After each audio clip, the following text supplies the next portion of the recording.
श्री रविंद्र प्रसाद सिन्हा। महोदय, उत्तर प्राप्त है, परंतु वस्तु स्थिति यह है कि वो नदी है दरधा नदी और दाहिने तटबंध पर गांव है भखरी गांव। अब गांव के किनारे नदी का कुछ स्लोप होता है। अब ये जो मिट्टी काटने का विभाग ने जो अथी दिया है ना, पत्ती दिया है, तो वो जो गांव वाला नदी में जो स्लोप है उसी मिट्टी को काट लिया गया है और विभाग नीचे से दे दिए हैं कि नहीं, हम टीला जो मिट्टी का है उसको काटा गया है। तो हम चाहते हैं कि जो गाइडलाइन दिया गया है और बढ़िया से देख के विभाग उसको जो बीच में गाद आ गया होगा उस हिसाब से मिट्टी कटाई होना चाहिए। गांव के किनारे जो स्लोप नदी का है उसको कटाई नहीं होना चाहिए और यही स्थिति है।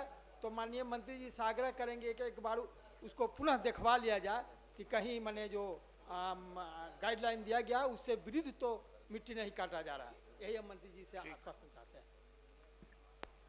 महोदय, विभाग यह तो निश्चित करेगी ही सुनिश्चित कि जो विभाग का गाइडलाइन है उसका किसी किस्म का उसका उल्लंघन नहीं हो।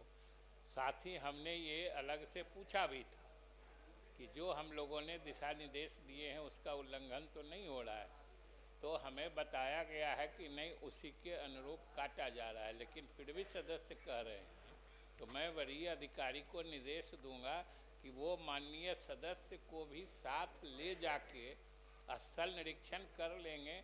क्योंकि महोदय, हम लोगों ने खास तौर से आए दिन आप भी देखते होइएगा कि आज ही इसके पहले 2 प्रश्न थे कि नदी के गाद उड़ाही का। अब नदी पूरी की पूरी नदी का गाद उड़ाही करना ये इतना बड़ा काम है कि सरकार एक बार में ले ही नहीं सकती है।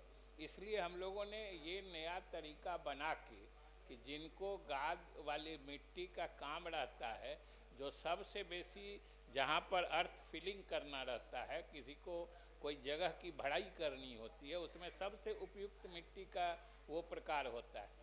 तो इसलिए हम लोगों ने ये अलग से नियम अभी बनाया है और हम लोगों ने उसकी इजाज़त दी है कि आप काट के ले जाइए, अपना काम करिए और उसी के तहत। लेकिन जो माननीय सदस्य कह रहे हैं बिल्कुल सही कह रहे हैं, हम लोग किसी भी हालत में अपने ढंग से मिट्टी काटने की किसी को इजाज़त नहीं देंगे। इसकी भी हम जांच करा देंगे। ठीक।